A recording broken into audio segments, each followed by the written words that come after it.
हैं और अब सिर्फ बारूद की गंध बची है। हालात की गंभीरता को समझिए। ईरान ने साफ कर दिया है कि वह किसी भी दबाव या धमकी के आगे झुकने वाला नहीं है।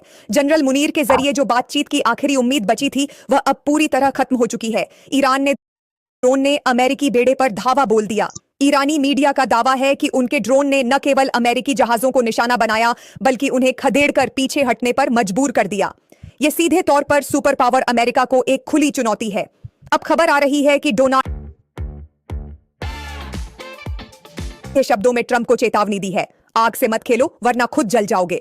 चीन की यह नाराजगी सिर्फ जुबानी नहीं है। जिस जहाज पर अमेरिका ने हमला किया वह चीन को तेल की सप्लाई लेकर जा रहा था। अमेरिका ने सीधे चीन के एनर्जी बिजनेस पर चोट की है और अब चीन ने भी अपनी चालें चल दी हैं। खुफिया रिपोर्टों के मुताबिक तेहरान के आसमान में पिछले कुछ घंटों में चीन के कई भारी भरकम कार्गो जेट्स देखे गए हैं। इन विमानों ने अपने ट्रांसपॉन्डर्स बंद कर रखे थे ताकि किसी को कानो कान खबर न हो। कहा जा रहा है कि चीन ने ईरान को 1000 से ज्यादा अत्याधुनिक मिसाइल डिफेंस सिस्टम मुहैया करा दिए हैं। यह एक ऐसा सुरक्षा कवच है जो अमेरिकी हमलों को नाकाम करने की ताकत रखता है। लेकिन सबसे बड़ी और सबसे डरावनी खबर जो इस वक्त पूरी दुनिया के रक्षा गलियारों में गूंज रही है वह है ईरान की मिसाइल शक्ति का प्रचंड प्रदर्शन। ईरान ने अपनी ताकत का वह हिस्सा बाहर निकाल लिया है जिसे अब तक वह छिपा कर रखता था। विशेषज्ञों की माने तो ईरान ने अपनी 3000 से ज्यादा बैलिस्टिक मिसाइलों को सक्रिय कर दिया है, यानी इन मिसाइलों को उनके गुप्त अड्डों से निकालकर लॉन्च पैड्स पर तैनात कर दिया गया है। इन मिसाइलों की जद में न केवल इजराइल है बल्कि मिडिल ईस्ट में फैले अमेरिका के तमाम सैन्य ठिकाने भी हैं। इस तैनाती ने अमेरिका और इजराइल के माथे पर पसीना ला दिया है। ईरान की ये 3000 मिसाइलें अगर एक साथ आसमान की तरफ उठीं तो दुनिया का कोई भी सुरक्षा तंत्र उन्हें रोकने में सक्षम नहीं होगा। ऐसा लग रहा है कि अमेरिका और इजराइल इस वक्त घुटनों पर हैं, क्योंकि उन्हें अंदाजा नहीं था कि ईरान इतनी जल्दी और इतनी बड़ी संख्या में अपनी मारक क्षमता का प्रदर्शन करेगा। रणनीति की बात करें तो ईरान की सेना यानी IRGC ने अमेरिका को घेरने के लिए एक खतरनाक 6 फ्रंट प्लान। अमेरिका के 15 डिस्ट्रॉयर्स और 3 एयरक्राफ्ट कैरियर्स इस वक्त ईरान के चक्रव्यूह में फंसे हुए हैं। ईरान का इरादा सिर्फ अपनी रक्षा करना नहीं है बल्कि अमेरिका की अर्थव्यवस्था की रीढ़ तोड़ना है। ईरान ने योजना बनाई है कि जैसे ही जंग का पहला गोला दागा जाएगा वह सऊदी अरब, कतर और UAE की उन तमाम पाइपलाइनों और तेल भंडारों को तबाह कर देगा जहां से दुनिया को ऊर्जा मिलती है। बाब अल मंदेब और हॉर्मुज जल्द मरुमध्य को पूरी तरह सील कर दिया जाएगा, जिससे वैश्विक अर्थव्यवस्था ताश के पत्तों की तरह ढह जाएगी। इस पूरे मंजर में रूस भी पीछे नहीं है। पुतिन की नाराजगी भी चरम पर है और खबरें हैं कि अगर जंग शुरू हुई तो रूस खुलकर ईरान के साथ मैदान में उतरेगा। उधर उत्तर कोरिया के तानाशाह किम जोंग उन ने भी मिसाइल टेस्ट करके अपनी मौजूदगी दर्ज करा दी है। यह अब सिर्फ 2 देशों की जंग नहीं रही बल्कि एक ग्लोबल वॉर में तब्दील होती दिख रही है। ईरान ने यह भी साफ किया है कि कल के हमले के वक्त उसमें संयम सिर्फ इसलिए बरता गया ताकि बेगुनाह लोगों की जान न जाए, लेकिन अब उसकी मिसाइलें ट्रिगर पर हैं। अमेरिका और इजराइल के लिए यह वक्त किसी बुरे सपने से कम नहीं है, क्योंकि 3000 मिसाइलों का यह जखीरा किसी भी वक्त प्रलय ला सकता है।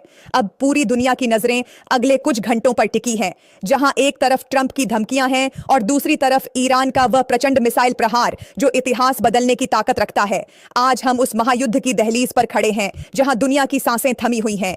बीती रात पूरी दुनिया की आंखों में कटी। हर कोई टकटकी लगाए बैठा था, मोबाइल की स्क्रीन पर उंगलियां थमी हुई थी कि शायद अब कोई बड़ी खबर आएगी, शायद अब ईरान का हमला होगा या फिर कोई आधिकारिक पुष्टि होगी कि जंग छिड़ चुकी है। लेकिन सुबह होने तक सन्नाटा पसरा रहा और इस सन्नाटे ने एक बहुत बड़ी हकीकत दुनिया के सामने रखती है। आज जब मैं यह खबर आपके लिए रिकॉर्ड कर रहा हूं वक्त आसमान से मिसाइलें बरसने लगेंगी, लेकिन ईरान ने अपनी चुप्पी से अमेरिका को जो घाव दिया है वह किसी बम से कम नहीं है।